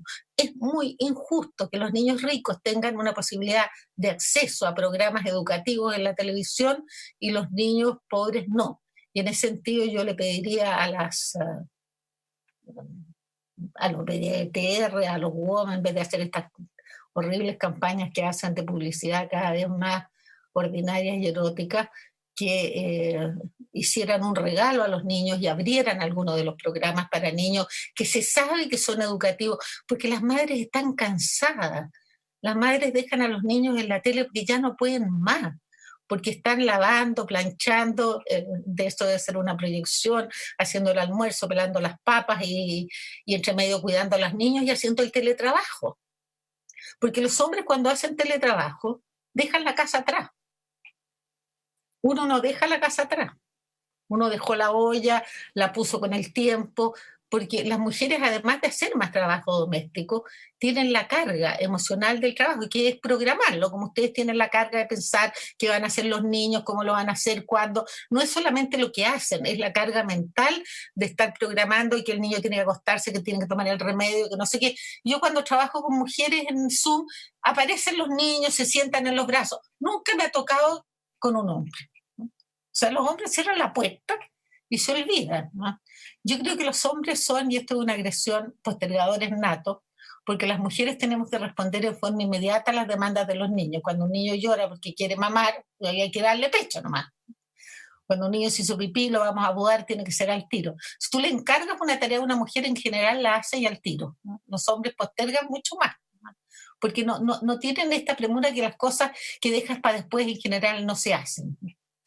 Creo que también es un tiempo para hacer educación de género, que no sean las niñitas las que hacen todo el trabajo doméstico y ayudan a las madres, ni las mamás, sino que los hombres, y hacer una campaña fuerte por televisión a que el trabajo es compartido, ¿no es cierto? Que es una responsabilidad, que hay una coparentalidad.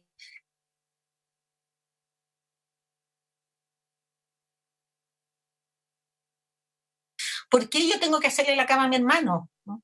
¿Por qué soy yo la que tengo que lavar siempre los platos? Porque yo tengo que cuidar a mis hermanos chicos. Eso no ha cambiado mucho en los niveles populares.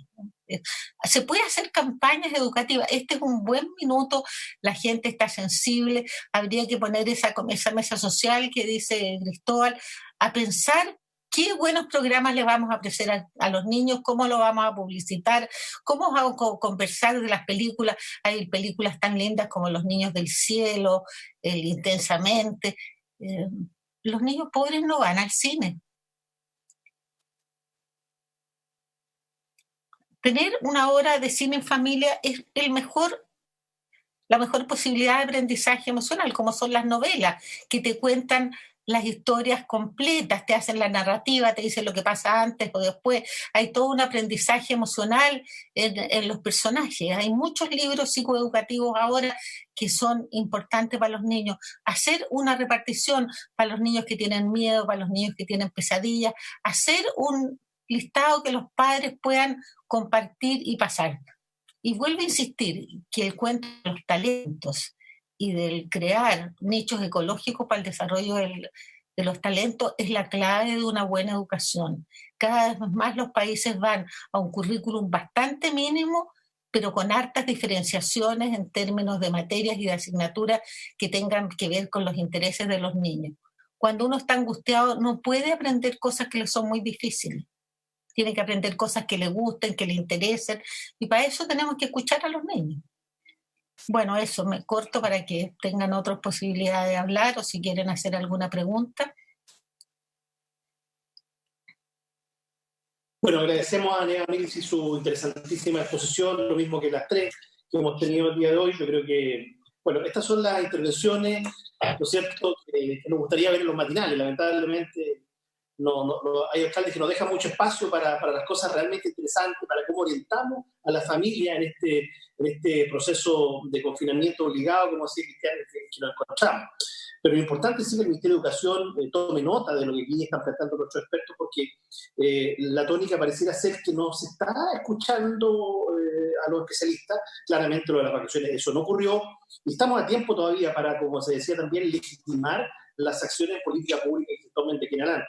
Yo espero que por lo menos TV Senado haya grabado estas exposiciones y por lo menos las viralice, para de esa manera compartir estas tremendas propuestas que han hecho nuestros invitados. Voy a ofrecer la palabra a continuación a los senadores, senadoras, y para quitar un poco de estrés en la comisión, porque teníamos que votar ante las dos un proyecto en particular que tiene que ver con la evaluación, tal como lo decía la carga de currículum también, lo dijo el propio ministro de Educación la semana pasada. Es imposible pensar en esta realidad del día en una evaluación formativa. Claramente tenemos que ir a algo cualitativo. Bueno, ya nuestro invitado se han referido a ello, creo que tiene mucho más sentido que cuando lo presentamos, el proyecto de ley que vamos a votar en particular, y por lo tanto yo voy a convocar para otra sesión, sí, hasta total despacho para ese tema.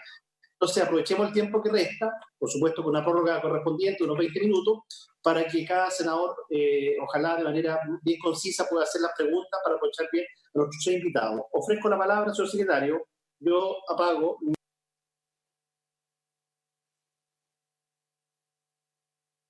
Senador García, tiene la palabra. Muchas gracias. Tengo que ir a otra actividad y tengo que retirarme, pero antes de eso agradecer las exposiciones, tal como decía el presidente de la comisión, Jaime Quintana, muy, muy interesante. Hemos aprendido mucho, yo por lo menos he aprendido mucho en esta sesión de la Comisión de Educación, así que muchas gracias y claramente el desafío que tenemos es gigantesco. Muchas gracias, muy buenas tardes.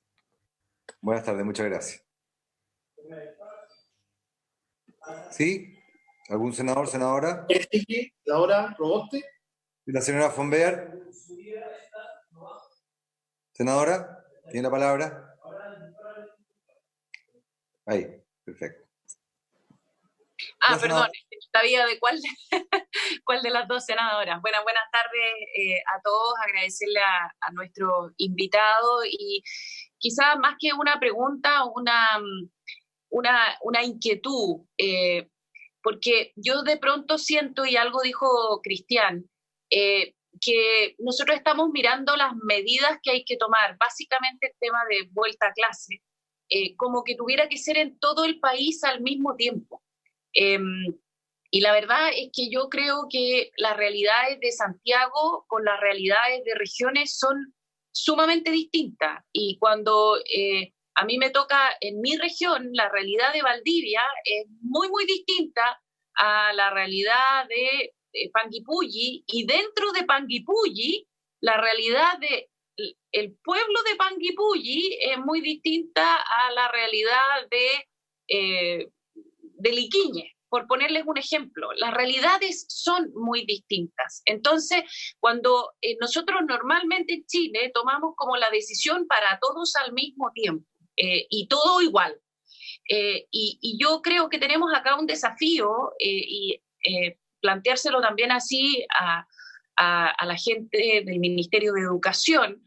Tenemos el desafío de poder tomar decisiones que sean descentralizadas.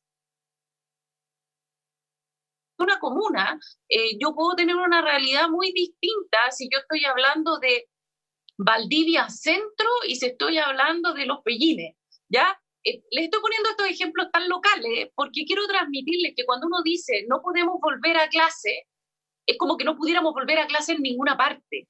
Yo creo que hay lugares donde va a ser de una tremenda ayuda social y emocional, si es que se puede hacer un mecanismo súper estudiado, súper local, de poder volver a acercar a los niños a la escuela. Pero no solamente los niños, sí, las escuelas en los lugares rurales juegan un tremendo rol social también, de contención social. Acá yo creo que uno de los temas súper fuertes es la incertidumbre, qué es lo que va a pasar. Eso funciona de una manera muy fuerte, o la contención puede ser muy fuerte en las escuelas. Entonces yo me llamaba un poquitito a tratar de no decir que tenemos que tomar en todas partes las decisiones, de la misma manera. O sea, cuando uno dice, volvamos a clase, veamos dónde se puede, cómo se puede. Por otra parte, el tema del currículum, yo quisiera aquí sí hacer una pregunta. Creo que es súper relevante y mi pregunta es, ¿cuánto esto ha bajado a las comunidades escolares? Porque por lo menos lo que uno recoge, parte de la angustia de las familias es, ¿qué es lo que va a pasar? ¿Cómo me van a medir cuando yo vuelva? ¿Qué es lo que me van a pedir? Eso genera mucha angustia en los niños también. Entonces, a mí me parece muy bien lo que decía Cristian Beley, y creo que hay que tomar nota de que es súper relevante, creo que fue Cristian, el tema del CRUCH, que el CRUCH diga cuáles son las reglas del juego, porque uno tiene estudiantes que dicen, ¿cómo me va a medir el NEM? y están angustiadísimos desde primero medio hasta cuarto medio, ¿cómo me va a medir el NEM? Y creo que esta no es una pregunta para ahora, pero sí hay que ir transmitiéndolo para que los estudiantes vayan asimilando la información. Creo que el poder decir qué es lo que va a pasar con el currículum, aunque uno diga, no sé si vamos a volver a clase en 2 semanas más, en 5 semanas más, en 3 semanas más, quizás en Santiago en más tiempo, quizás en algunas localidades del sur en menos tiempo. Creo que la flexibilidad va a ser tremendamente relevante. Y entonces yo creo transmitirle al ministerio que es súper importante de que vayan diciéndole a las comunidades escolares y que las comunidades escolares a su vez vayan transmitiéndole a las familias, pero sobre todo yo les pediría a todos que vayamos mirando el país como realidades muy distintas, muy distintas. Entonces, porque cuando nosotros decimos no podemos volver a clase, está bien, probablemente en Santiago no, probablemente en Valdivia tampoco, pero quizás en Liquiñe sí, y quizás en Liquiñe ayuda, y ayuda mucho, y esa flexibilidad, y cómo se vuelve a clase en Liquiñe, también hay que decir cómo se hace eso, y que los niños, claro, no se vayan a abrazar todos, vayan a mantener distancia, pero puedan ir de alguna manera a no estar en muy pocos metros cuadrados, encerrados muchas veces. Bueno, en Liquiñe eso no sucede porque los niños salen a jugar a la calle. Entonces, pero que sí se pueda, y es muy distinto, de verdad. Yo creo que aquí hay una profundización también de las diferencias sociales, y con esto termino. Es muy distinto cuando uno tiene, y yo lo veo, nosotros lo vemos, Neva tiene toda la razón, los hombres cierran la puerta y uno tiene que preocuparse de muchas cosas más, está bien, pero uno también ve mucho la diferencia si es que uno tiene un papá que puede explicar las matemáticas y la física y lo que están pasando en clase, y el nivel de angustia baja mucho en los niños cuando tienen los papás y las mamás que pueden explicar. Cuando no los tienen, estoy segura que aumentan mucho, tanto para los papás como también para los niños. Entonces, decirles de inmediato que traten de hacerlo, pero si no pueden hacerlo, no importa. Creo que es súper relevante para el ministerio también. Yo las clases a distancia creo que han subido muchísimo la angustia entre nuestros niños, fuertemente. Y quizás lo habían estado aprendiendo a manejar, pero creo que es un centro de angustia muy, muy grande. Eso, gracias, presidente. Muchas gracias, senadora Fumbaer. No sé quién más senador Carlos Montt. Sí. Y después la senadora Proboste. Yo también, sí, ya. Levanté la mano. Primero y después la senadora Proboste.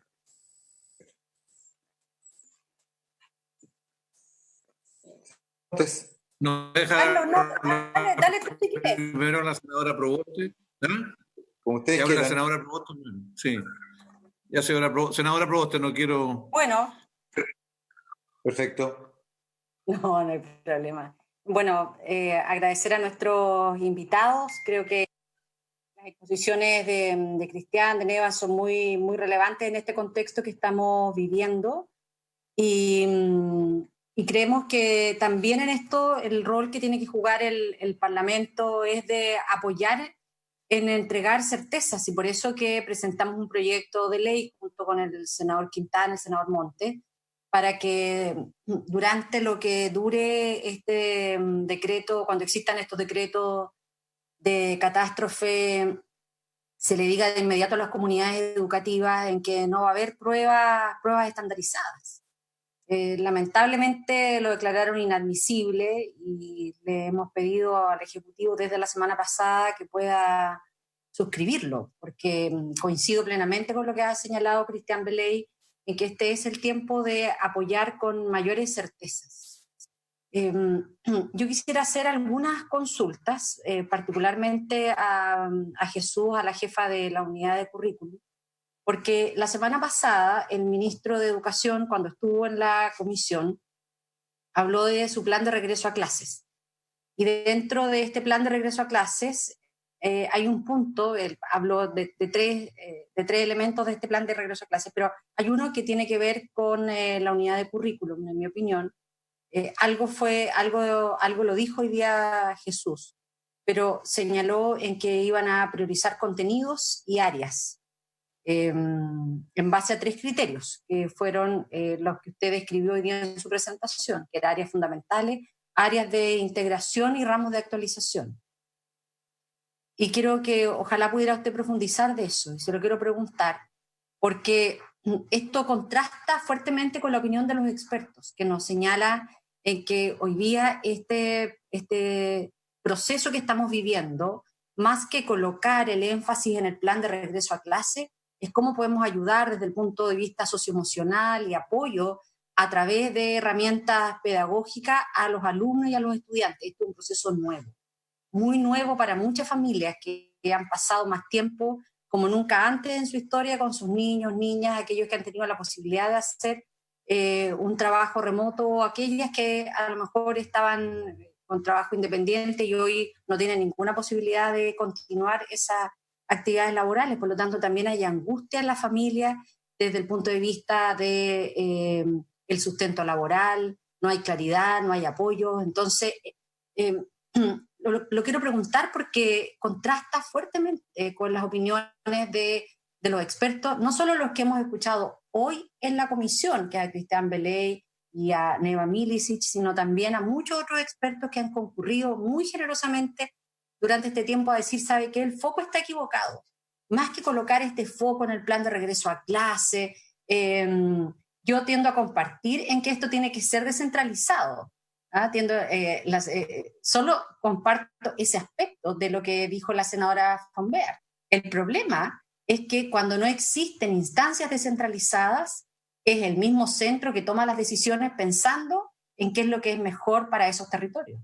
Entonces, desde el centro no se conocen las dimensiones que tienen distintos establecimientos educacionales, cómo se movilizan profesores de una comuna a otra que son contiguas y que tienen relaciones permanentes desde el punto de vista laboral, y lamentablemente ese despliegue no está hecho en las regiones, no hay diálogo con los colegios de profesores, no hay diálogo con los alcaldes, más bien durante este tiempo se ha dedicado a la confrontación entre el gobierno y los alcaldes.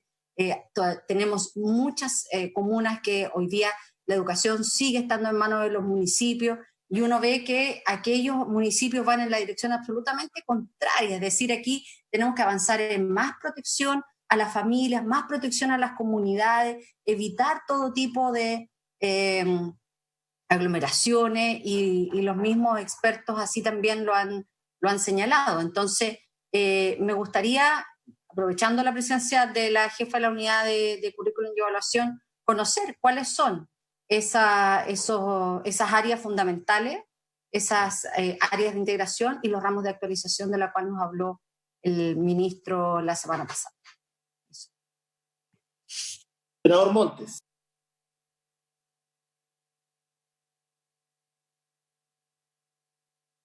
El micrófono, senador. El micrófono. El micrófono. Ahí no, sí. Ya. No, quiero valorar la sesión, creo que es muy potente lo que se ha dicho acá y uno echa de menos que se hable más de educación, y la verdad que aquí tuvimos 3 intervenciones en que el tema es conversar sobre la educación en una circunstancia muy, muy especial. Esto de tener tantos abogados como ministros a veces como que apaga el debate propiamente de educación, ¿eh? O sea, y ayuda a tener a personas de la calidad y del porte de los que han presentado acá. Yo quiero, más que preguntar, quiero hacer referencia a 3 cosas. Lo primero, me parece clarísimo acá de que esta discusión sobre volver a clases no nos lleva para el lado. O sea, la discusión hoy día, mientras dure esta situación, es qué hacemos con los niños en esta situación que estamos viviendo.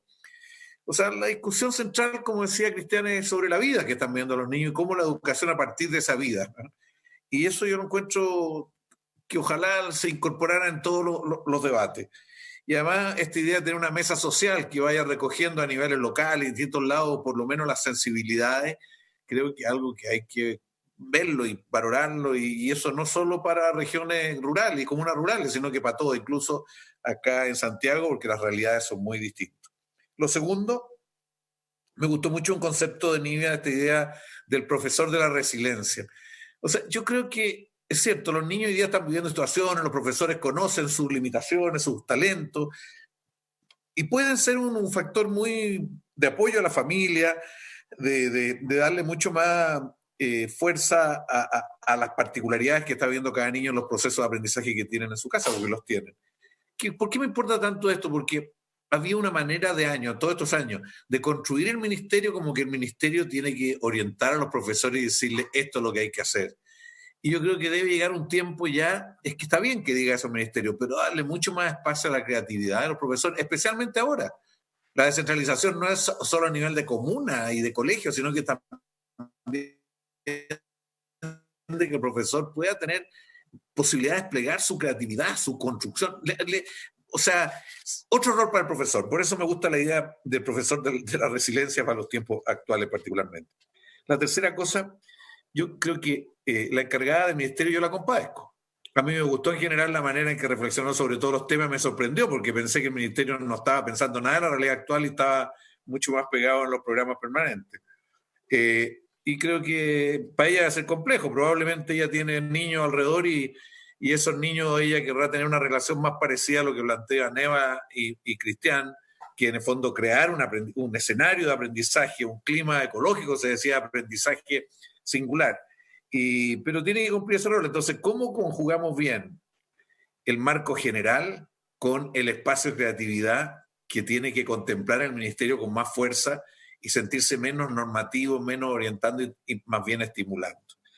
Y finalmente, una cosa que yo lo he conversado otras veces con Cristian Beley especialmente, pero que ahora me surge con más fuerza, yo creo que queramos o no, esta realidad y el tipo de reflexión que ustedes hacen acá nos pone frente a la necesidad de repensar qué es lo que es la educación. O sea, aquí se ha tecnificado ciertas cosas tan fuertemente, hasta a los niños en el parvulario se les exige cosas, se busca, y hay poco espacio para recoger la diversidad de niños, para recrear lo que son las prácticas educativas, digo, no en una situación excepcional, sino que normalmente. Y eso deberíamos liberarnos un poco, o por lo menos relativizar mucho estos marcos tecnocráticos que nos han llegado de otros lados, que son los mismos que están en muchos países, en toda América por lo menos, América Latina, y sería bueno empezar a generar un concepto de educación más preocupado del niño, del desarrollo de la sociedad, aprovechando todos esos conocimientos técnicos, pero poniendo como eje al niño y su desarrollo. Gracias, presidente. No quiero hacer preguntas. Gracias, Carlos. Yo voy a ser muy breve. Preguntas fundamentalmente para el Ministerio de Educación, para la carrera de currículum. Y básicamente en relación a lo que aquí se plantea. Bueno, usted ha señalado, Jesús, que hay toda una reprogramación, ¿no es cierto?, una priorización del currículum, que yo en realidad estoy de acuerdo. Creo que son los elementos, las unidades que están establecidas y son las que hay que abordar. Acá nuestros invitados nos decían que la lectura, que matemáticas son esenciales. Yo imagino que se le está dando la ponderación a esas dimensiones del conocimiento que son fundamentales. El tema es que esa jerarquización del currículo que plantea el Ministerio de Educación, yo creo que está para tiempos normales, seguramente después de agosto, cuando se vuelva en una dinámica distinta a la actual. Porque hoy día lo que tenemos es un tercio, estamos recién en el primer tercio de la curva. O sea, incluso porque hay acciones que ha hecho el Ejecutivo, que hay que decirlo también, que han sido acertadas. Hoy día la curva se ha ido lentamente aplanando, más allá de la discusión de los test, porque hoy día, claro, hicieron menos test y bajaron el número de contagios, pudieron hacer mucho más. Pero el punto es que se está alejando el momento del pic. Entonces, Alemania está volviendo a la normalidad. Mirá la realidad hoy día en la prensa de los países nórdicos, lo que está haciendo Noruega, lo que está haciendo Dinamarca. Claro, ellos están volviendo a la normalidad también en materia educativa, pero ellos ya pasaron el pic. Nosotros no hemos pasado el pic de contagio. Entonces, ahí es donde me hace mucho sentido lo que hemos escuchado hoy día de los invitados. Creo que es urgente, y se lo vamos a plantear también a ser el ministro de Educación, el establecer una mesa con actores de la educación, con el colegio de profesores, con investigadores, con nuestros invitados, por ejemplo, y muchos otros más. Pero claramente aquí no se puede tomar la decisión solo, el Ejecutivo. Creo que es muy riesgoso de todo punto de vista. En concreto, preguntas como esto que ha planteado Cristian Beley, que también lo hemos dicho acá en la comisión, de que nadie repite este año. España lo hizo, claro. Uno podría decir, sí, España está mucho más avanzado, o está terminando el año, si así se quiere. Nosotros no tenemos elementos que hayan sido, o materias pasadas prácticamente este año. pero la señal de desestresar el sistema creo que sería muy potente. ¿Qué piensan ustedes respecto de eso? Y también del sistema de evaluación, porque también dentro de las tareas que usted señala de su unidad, María Jesús nos plantea el tema de la evaluación formativa. El ministro dijo acá que él no veía, no imaginaba cómo hacer una evaluación sumativa, ¿no es cierto?, en este periodo, sino una evaluación más bien en base a la retroalimentación, a reporte, a otro tipo de información, definitiva, cualitativa. ¿Qué opina usted de eso? Bueno, le ofrezco la palabra, si les parece, por 3 minutos a cada uno de nuestros invitados, en el mismo orden que se presentaron. Muchas gracias. Perfecto. Ya. Señora María Bueno, Jesús Honorato. Muchas gracias. Gracias por los aportes, los invitados también. Fue muy rico escuchar la reflexión. Voy a intentar recorrer rápida las preguntas. Estamos pensando, bueno, la situación, como lo dijo bien el senador Carlos Montes, me representa y me refleja 100% lo que dijo. Yo soy mamá, tengo a mis niños, estoy viviendo una situación compleja, soy profesora hace 30 años, me puedo imaginar la situación y la complejidad de esta situación es altísima.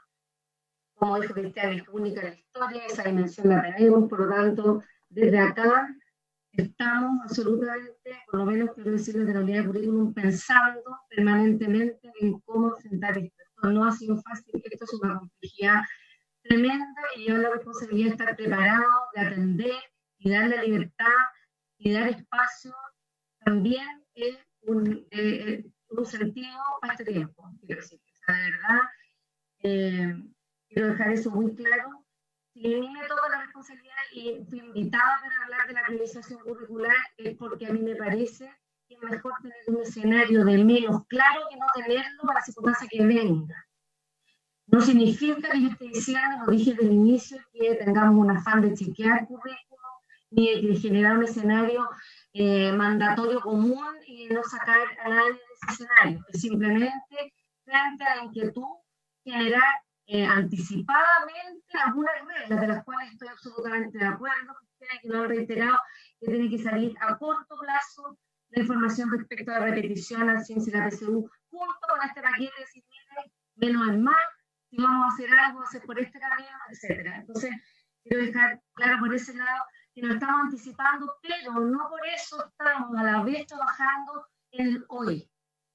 Y en el hoy ha significado tomar, como lo dije, como una herramienta el texto de estudio que sabemos que podría ser una herramienta con la que podríamos contar y podrían contar nuestros niños. Entonces, todo el apoyo que estamos entregando de guías, de elementos han sido sobre algo que es muy tradicional, que es muy cercano a los niños, muy cercano a los profesores, y por tanto, si logramos hacer algo, va a ser con ese instrumento.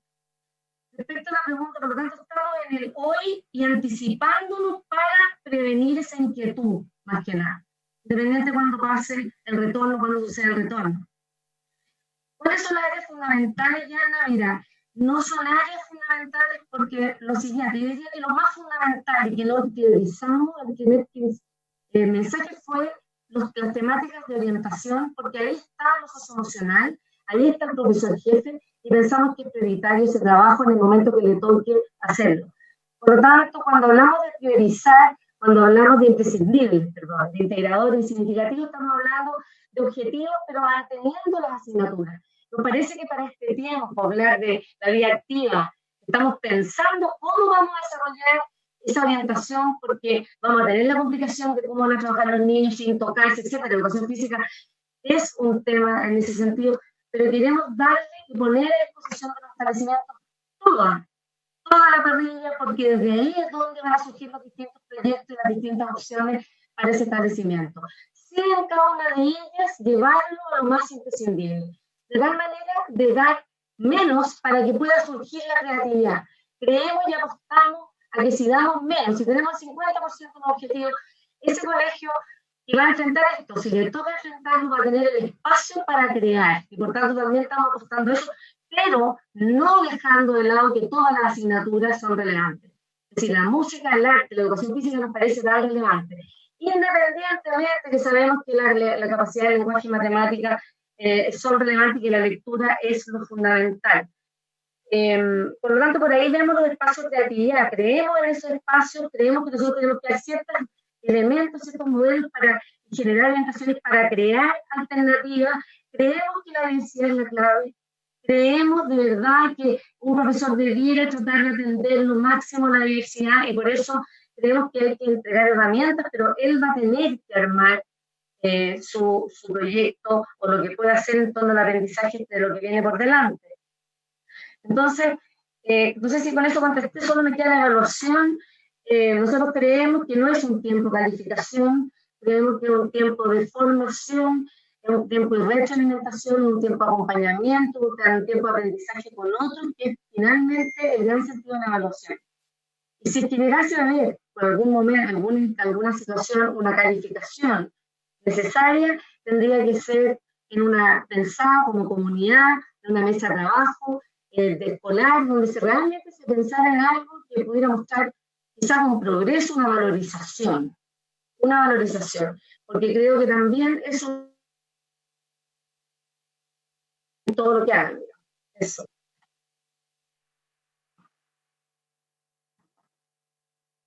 Muchas gracias, don Cristian. Sí, sé que mi conexión no es de las mejores, así que voy a ser lo más preciso. Yo quisiera creer que la lectura que tenemos que hacer de las comunicaciones del Ministerio de Educación no son esta que voy a hacer. Lo que ocurre es que el otro día estuve en un foro con el subsecretario de Educación y también he escuchado la presentación del ministro y el énfasis que se ha puesto en organizarnos para la vuelta a clases, que tengo el temor de que pudiera ser esta y quiero hacer una interpretación que espero no sea. Creo yo que uno podría decir, mira, el Ministerio de Educación es el que se ocupa de la educación cuando la educación funciona. Cuando los niños están yendo a clase, el programa se puede desarrollar y podemos hacer lo que la educación sabe hacer. Entonces, como este periodo es tan excepcional, lo vamos a tratar de hacer un poco así a lo que funcione, pero en realidad vamos a dictarlo como vacaciones porque no lo vamos a contar. Nos vamos a empezar a preocupar de la replanificación porque cuando volvamos realmente vamos a retomar nuestro negocio como lo estábamos siguiendo. Y entonces los aprendizajes que realmente nos importan no son estos aprendizajes que se están teniendo ahora, de los que habla esta gente media hippie, que está diciendo cosas media etéreas. Entonces, cuando volvamos a trabajar en serio, y sobre eso es sobre lo que queremos trabajar, y si se tienen que hacer 8 meses de clase seguida, bueno, quizá es lo que hay que hacer, porque esa es nuestro negocio, esa es la educación. Insisto, estoy haciendo una cierta caricatura, espero que esa caricatura sea completamente alejada de la realidad y que de verdad el énfasis del Ministerio de Educación esté en apoyar este periodo de confinamiento y entender que es parte medular de lo que también entendemos como educación, porque la educación es parte de la vida de los niños y de las niñas. Y esta que les tocó por este confinamiento que nadie eligió, tenemos que hacerla lo mejor posible para que también ayude. Cuando uno evita un riesgo, uno nunca sabe si es que exageró, pero después está contento de que evitó el riesgo, de que evitó la tragedia. Quizá ese llamado por teléfono de esa profesora justo a ese niño lo alivió, a esa niña le dio aire, le dio respiro y hizo mejor su vida ese día. Nunca lo vamos a poder evaluar, no vamos a tener el CIMSE, no vamos a tener ninguna métrica. No importa, no tratemos de evaluar este periodo con nuestras métricas tradicionales. Que cada niño haya sentido un alivio, un respiro, es impagable porque un profesor se preocupó de su salud, se preocupó de cómo está, se preocupó si está contento, se preocupó de escucharlo y le dio también unas actividades y unas tareas para aprender algo significativo en este periodo. Eso es lo que tenemos que confiar que nuestros profesores y profesoras pueden producir en cada familia, en cada hogar. No lo vamos a poder medir, no importa, eso no es lo relevante ahora. Por último, un comentario sobre el comentario de la senadora von Baer con la solidaridad valdiviana. Es lo que dije, senadora, yo estoy de acuerdo con usted. Cuando pase este periodo y comencemos a poder conversar sobre la vuelta a clases, estoy seguro que va a ser como usted lo está diciendo, comunidad a comunidad, territorio a territorio, caso a caso. Pero acá creo que lo que la senadora Proboste mencionó es crítico. Nadie tiene el conocimiento para este problema, que es un problema en el que todo el mundo está un poco dando palos de ciego. Y aun si alguien lo tuviera, y ese alguien coincide con ser la autoridad, no serviría una orden, porque lo que está en juego es demasiado crítico para las personas. la inseguridad, la desconfianza, el temor, es demasiado profundo. Entonces, no solo tenemos que tener la mejor solución técnica, aún el entendido de que alguien la tuviera, cuando yo creo que en realidad son las comunidades las que las van a ir encontrando. Si los chinos también están dando palos de ciego y los daneses también, y Singapur no sabe si no la embarró y tiene que volver a apretar un poco más, todo el mundo está dando palos de ciego. Pero hay que probar prudencia. Y en esto lo más prudente es escuchar a las personas. El sentido común de la experiencia de las personas es lo que le produce prudencia, pero también legitimidad a las decisiones. Entonces, no basta con que alguien diga, mire, hemos tomado todas las medidas, vaya tranquilo, vaya tranquila. No, es que necesitamos conversar con las comunidades para que cada familia, de esas rurales que usted menciona o de las comunidades donde no ha habido casos recientes, no sienta que está siendo un conejillo de India del país y que están probando con nosotros para ver qué pasa, sino que se sienta en el privilegio de decir, mira, siéntete contenta, siéntete contento. Muchos niños quisieran ir a clase, hoy día no pueden, pero tú estás segura yendo a clase, estás seguro yendo a clase. Y no sentir que están probando con mis hijos, probando con mi propia salud, probando con mi abuelita, a ver qué es lo que pasa. Entonces, eso solo lo va a dar la legitimidad social de la decisión, no la legitimidad técnica. Aun si los expertos que no existen la tuvieran. Muchas gracias.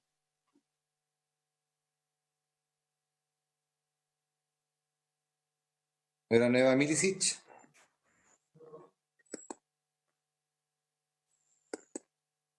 Su micrófono.